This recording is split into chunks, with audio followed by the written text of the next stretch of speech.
Hello, everyone. I am so excited to be back. I've been gone. I've been gone for a little bit, and by now, maybe you know where I've been. I've been starting a new job, which has been a really good way to start the new year. I think, well, let's kind of go back to the beginning. So, the last time we talked was right at the holidays, and I had actually already given my notice to my previous job, and I hadn't shared it publicly yet. And I had known that I was going to go work for Inhaven. Surprise. But I also hadn't shared that publicly yet. So it was so hard to record the last couple of episodes because I knew that I had this really big news and wanted to share it. So I officially started at Inhaven last week and it has been so great already. I've known Ashley and the team for probably about almost 2 years now, like 18 months maybe. And I have just always felt very drawn to not only the culture, but Ashley's vision for Inhaven. And I don't know, like it felt like it was the time to make the move. Maybe it was because it was the end of the year and I had just gotten married and I thought, why not change some things up? But I couldn't be happier. And I'm excited to share more about Inhaven in the upcoming months and years hopefully, but that's my big update is that I have officially transitioned out of the Outpost group and into Inhaven as head of growth. And yeah, there is a big changes happening in my life in 2024 and in 2025 already. So I was actually in New York. A lot of people have asked me. I'm staying in Jackson. My husband actually is a business owner here, which I think I've talked about previously. You all know that he's a chef. And so his business is located here in Jackson. And so we needed to be here.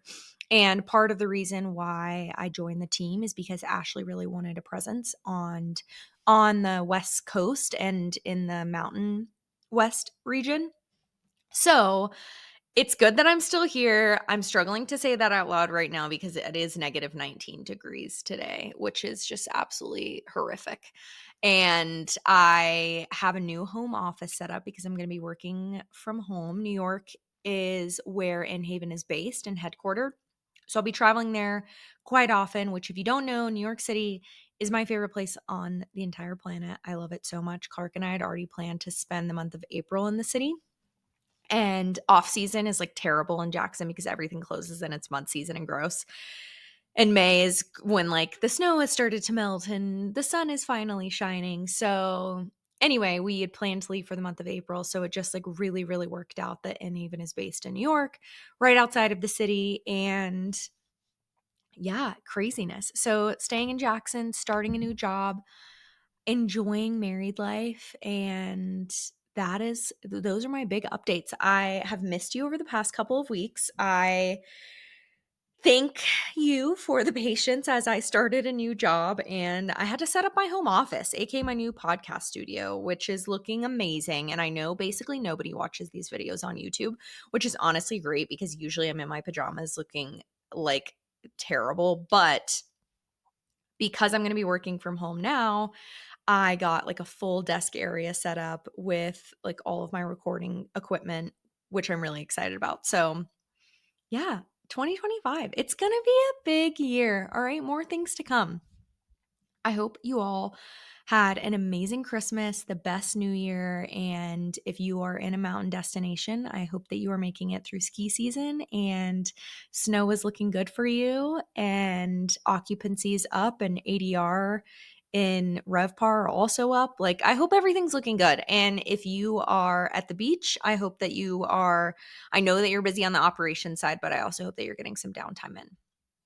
So, the episode that I have for you today is a bit of a two-parter, and it's very fitting to my current life situation. And like Workflows and Espressos is a hospitality podcast, and there are lots of times when I talk about revenue and the guest experience and AI and software and all the things. But what I'm super passionate about is company culture and employees and finding your happiness and figuring out where you fit best and the journey to leadership and all the things. So today, I want to talk about how to know when it's time to leave your job. And then in the next episode, part 2, I want to talk about picking your right job. And I want it to be hospitality specific when it comes to like picking your next job. Number one, that's the only experience that I've ever had when picking a career is in the vacation rental industry. And number two, like that's what we're all doing. That's why you're listening. And so I think it'll be more of a relevant discussion. But I do think this can apply to anybody. So, how to know when it's time to go.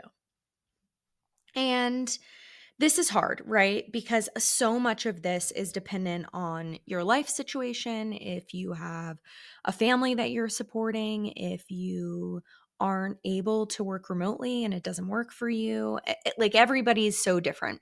But there are some common themes that I've found. There have now been 2 times where I have quit like big jobs. And I guess what do I mean by a big job? Because every job is big. I guess like 2 times when I've had pretty high up leadership positions. In this last role, I was the executive director, where the stakes have been pretty high when leaving. And the last position, I was the chief strategy officer. And I don't know. I mean, here's the thing. It's probably always it is always a bigger deal to you when you quit your job than it is to your employer because everybody's replaceable. And when I learned that lesson when I was like 26, it was really hard, but it's true. And I think that both times I knew when it was time, it was really like a gut feeling that I had. And to be clear, like I have nothing but good things to say about my previous job positions. It was time to go. I was ready for the next thing. And I think that this happens to everybody throughout their career. So I don't know. There's just like there's markers within myself that I know like okay, when I feel like this flag is flying, like it's time for me to go or I need to pay attention. And then if this flag also starts flying, then like I need to pay even more attention. And then when this happens like there's no negotiating with myself like I've got to go.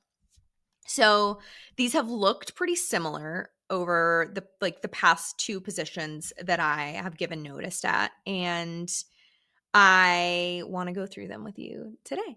So let's do it. Okay, so I actually did something unhinged. Okay, so this morning I woke up at like 6 a.m., which is extremely unlike me, like never actually happens, period. So you already know something was off. So I woke up at 6 a.m. and I was scrolling on Instagram and I saw that Ember, you all know that I love my Ember mug, posted. So they have like a bottle now that there's a stand and it's similar to the mugs. The bottle will stay warm. And I also like can't imagine as a new mom wanting to deal with like the charging process and hooking it up to Wi-Fi and all the things that you need to do for the Ember like bottle and like the Ember mug, what I know you have to do now. Anyway, so they posted a picture of the bottle. It was like a sponsored Instagram ad. And the caption was like, being a mom is already a tough feat. Don't even like, you shouldn't have to worry about cold bottles. And I read this and I was like, huh, that's interesting. Are moms the only people that feed babies bottles? So I wrote them. It's unhinged. I wrote Ember and I was like, Ember, I love you. Okay.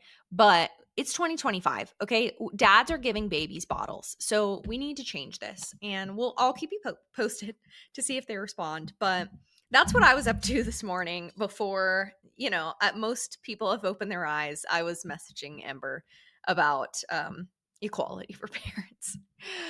Also, this weekend was the temporary TikTok ban that lasted for 12 hours, 17 hours. And TikTok is like a guilty pleasure of mine. I've never posted on TikTok, but I watch content a lot.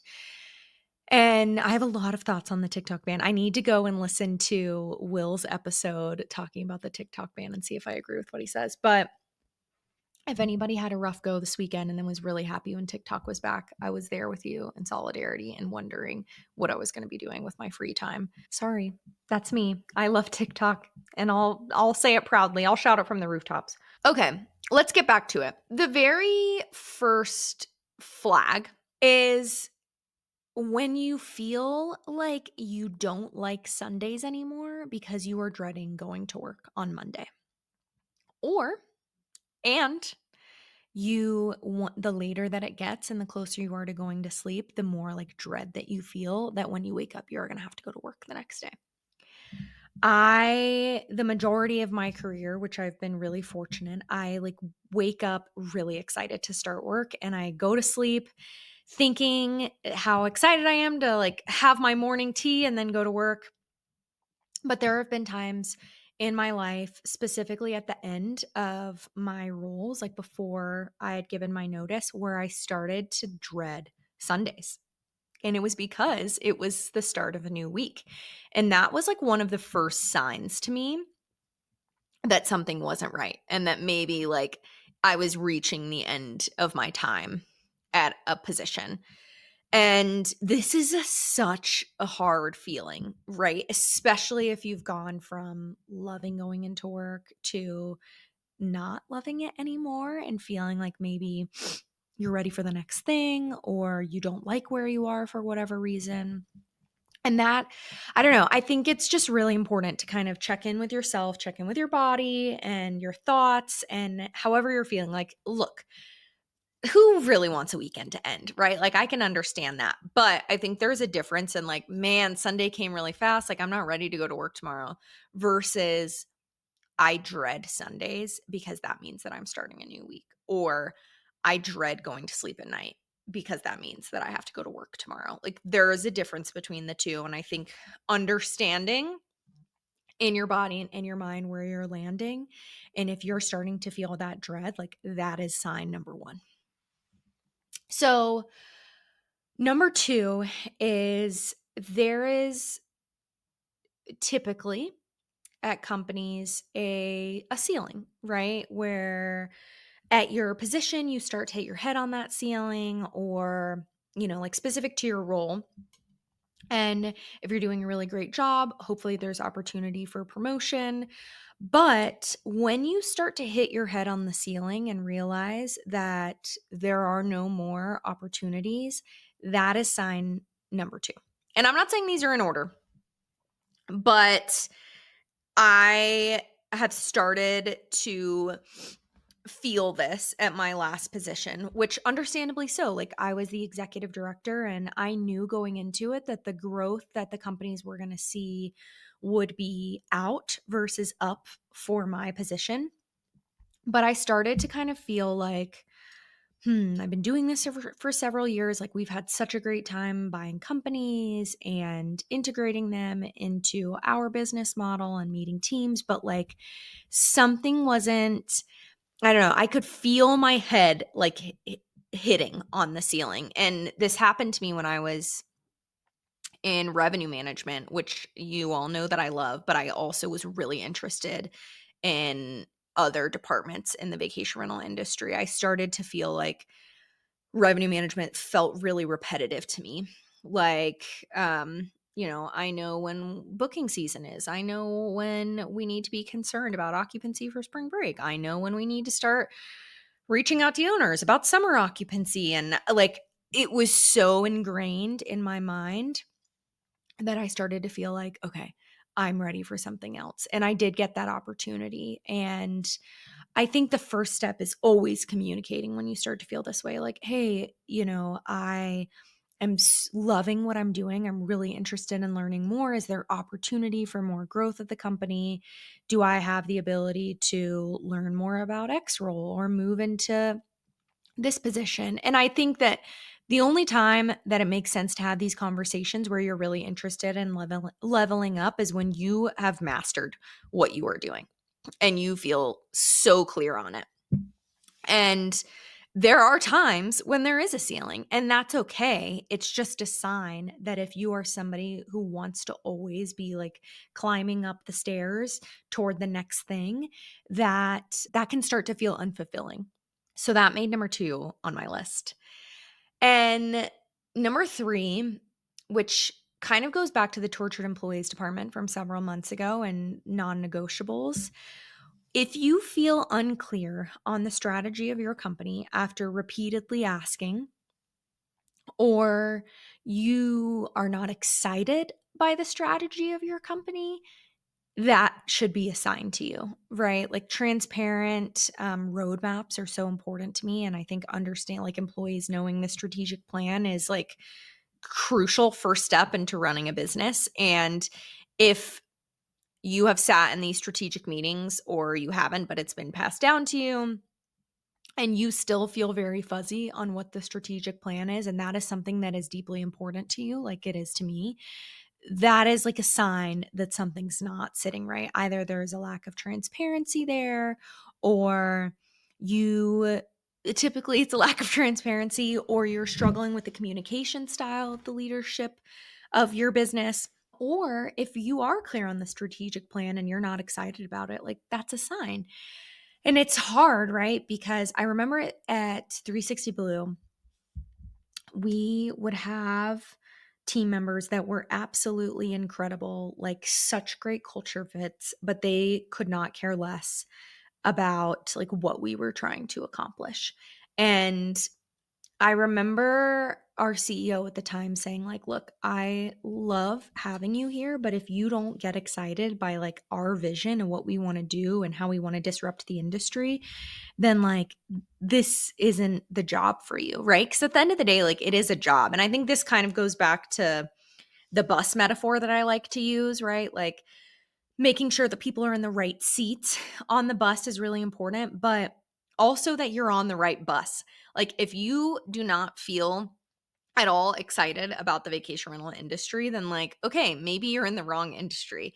Or if the vision and strategy of your company is something that you could not care less about and like you just really like your coworkers, that's also a sign. Like it is so important that you have both. I think culture is so crucial, is the number one thing that I always want to make sure in companies that like I have is a culture fit, and then the vision and the mission of the company. And you need both, but I think that it doesn't matter if you're excited by the vision and the mission of a company if you don't like the culture, like, period. So that kind of ended up being 2 points. But that is just my thought on strategy and mission and just like overall culture fit of the company, right? Like I think if you are loving the culture so much but couldn't care less about the strategy, like okay, maybe you're in the wrong industry and you just need to go find an industry that you feel really happy and fulfilled about and excited about. Or if you are bought into the strategy, but you absolutely hate the culture, which is also common, then like that is also a sign, because it is really, really, really hard for a company to turn their culture around. And first they have to want to. And if they don't want to, then like it's never going to change. So, this is something I feel like is very common and it's extremely valid. I have felt this. I understand this. It is a big change making a career switch. If the only reason that you have not left your job is because you are afraid of change, that is also a sign. And I am not suggesting that you quit your job without having something else lined up, or if you don't know how you're going to make ends meet, or if it's not going to work for your family. I I just am suggesting that it's time to start facing what you're afraid of if you really want to leave, but you find it like paralyzing to think about looking for another job and interviewing and dealing with any financial repercussions that come with leaving the job. I think it is a huge life change to leave your career, but I feel that every person deserves fulfillment in the career that they have, like, period. And I think it is also privileged to be able to quit your job. And I wish it wasn't that way. But in our industry specifically, there are always open positions on better talent. And I know that sometimes a job change can take a year or 2 years, but The second that you know that it's time to go, like start putting plans in motion. And it can just be like the next right thing, one thing at a time. It can literally be like, you know what? I'm going to make a list of my non negotiables. That is my goal for this month. Then next month, you can get a mood and a vision board together about what you really want to do next. The next month, you can start identifying companies with open positions. Like it could be a long process, and I think that's fine. We want to avoid paralysis and being so afraid of change that we do nothing. I think that that is the hardest place to be because when you're not moving in any direction, then you start to feel a little stuck and trapped. So if you wake up and you think every single day, I wish I could leave this job, I'm just so afraid to leave, then you should still leave. And there are resources, like our industry is so incredible. We have so many mentors that are willing to talk to you about, like, hey, what do you really want to do in the industry? Like, what do you love? What do you need to make financially in order to leave your job? What does the operational structure need to look like? Do you have to work from home? Do you need to work in an office? Like there are always options and people that you can talk to. So next right thing, one thing at a time. Okay. So these are obvious, but I think it's important to talk about. We talked a little bit about culture a second ago. If there is like an obvious misalignment in culture, that is also a sign. So whether you feel like you are being micromanaged to the point of like you just want to pull all your hair out and scream, like it is absolutely miserable, or you are dealing with burnout, you're working 100-hour weeks, you don't get any type of reprieve, any recognition. I think recognition is really huge. Like if affirmation and appreciation and recognition is important to you, which it is important to about 99% of people, and you don't receive that in your job, like that is a culture problem. And typically it's a systemic issue if your values are very misaligned. So, if you're looking at your list of non negotiables and none of them are being met, like that is a sign that the company's values and your values are not aligned. These culture issues are all really, really big red flags. And I think you always have the opportunity to talk about them with your supervisor. And, before leaving any job, unless you're like, this is 100% not a fit, like be open and communicate about what you need and what's important to you and what, you allows you to be successful. And if those needs still aren't being met after clearly communicating, then like, okay, that's information. And I think it's just those are the times when I've started to realize, like, okay, something I need to trust my gut here, which is actually my next tip is trusting your gut. I remember when I decided to leave 360 and I'd been there for a long time and all of my best friends worked there. I had grown up at the company. It was like security in every way to me. And I was living in Austin, Texas at the time, and I had gotten off a call like with my therapist, I think.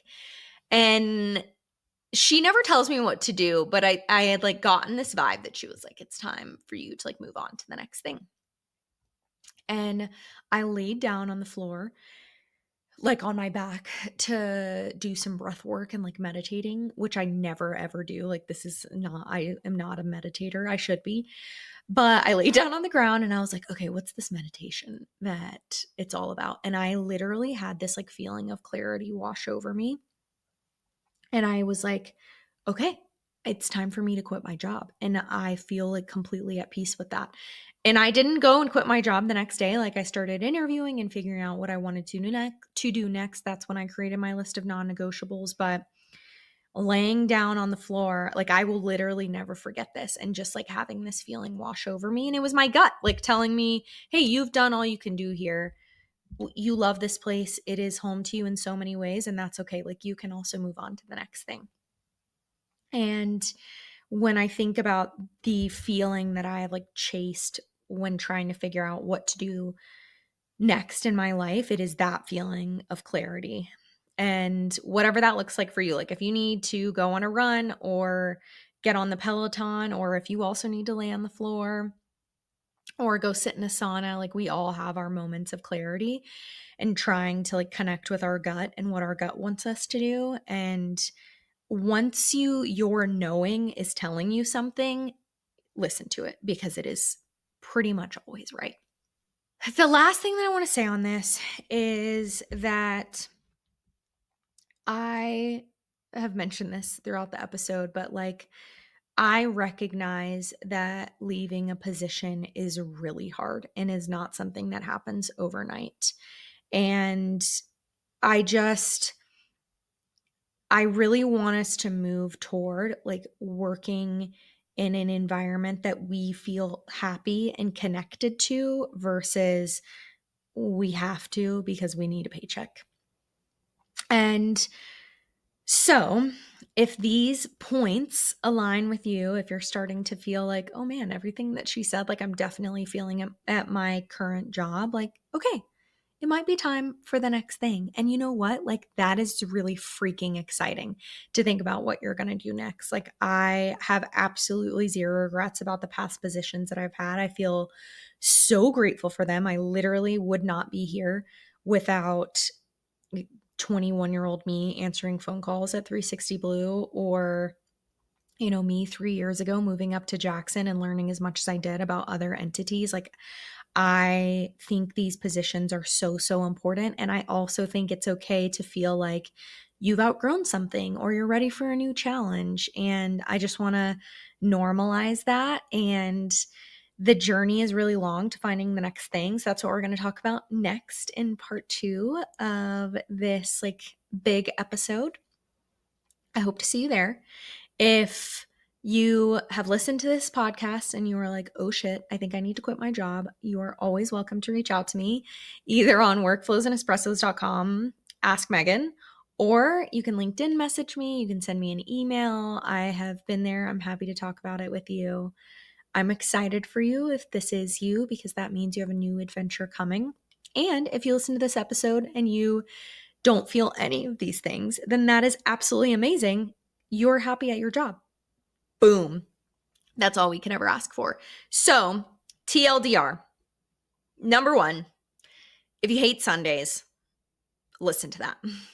Number 2, if you feel like you're hitting your head on the ceiling, like, and it's a hard ceiling, like that thing's not going to break open. Number 3, if you feel unclear about the strategy of your company after asking, or not excited about the strategy of your company, that is a sign. Number 4, the only reason you haven't left yet is because you're afraid of change. Number 5, it's a great culture fit, but you could not care less about the strategy. Or alternatively, you are really aligned with the strategy, but it is not a culture fit at all, which kind of leads us into number 6, which, if there are major culture issues, that's also a sign. And number 7, if you can feel it in your gut, most important. Okay, I'm so happy to be back with you. I cannot wait to share more about Inhaven and this journey that we're taking and all of the things really soon. And most importantly, Workflows and Espressos isn't going anywhere. Like, we're going to keep doing this. The format is going to stay the same. This is a passion project of mine and one that makes me really excited. So I hope you keep listening, and I will see you real soon. Bye.